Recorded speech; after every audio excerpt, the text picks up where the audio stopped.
अमृत भारत योजनेअंतर्गत नव्याने सुरू होणाऱ्या अयोध्या LTT मुंबई एक्सप्रेसचे नाशिक रोड रेल्वे स्थानकावर रेल्वे प्रशासनाकडून स्वागत करण्यात आलं.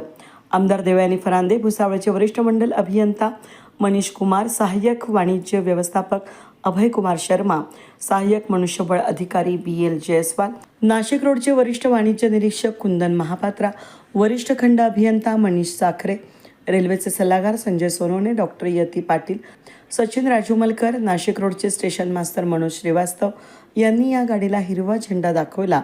अयोध्या LTT मुंबई रेल्वे गाडीनं ढोल ताशांच्या गजरामध्ये गाडीचं स्वागत करण्यात आलं.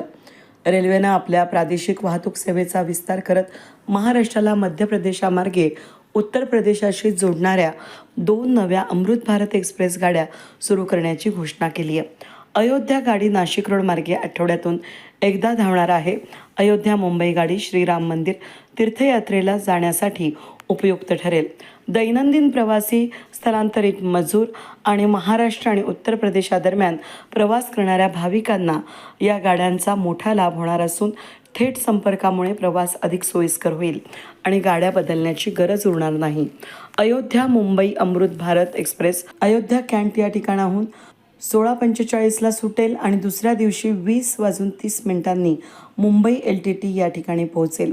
नाशिक रोडला तिचं आगमन 16:10ला होणार तर प्रस्थान 16:15 वाजता होईल. या रेल्वेचे थांबे हे अयोध्या धाम, सुलतानपूर, माँ बेल्ला देवी धाम, प्रतापगड, प्रयागराज, माणिकपूर, सतना, जबलपूर, इटारसी, भुसावळ, जळगाव, नाशिक रोड, कल्याण, ठाणे आणि लोकमान्य टिळक टर्मिनस असे असणार आहेत. वेद न्यूजसाठी प्रतिनिधी अनिल गुंजाळ, नाशिक रोड.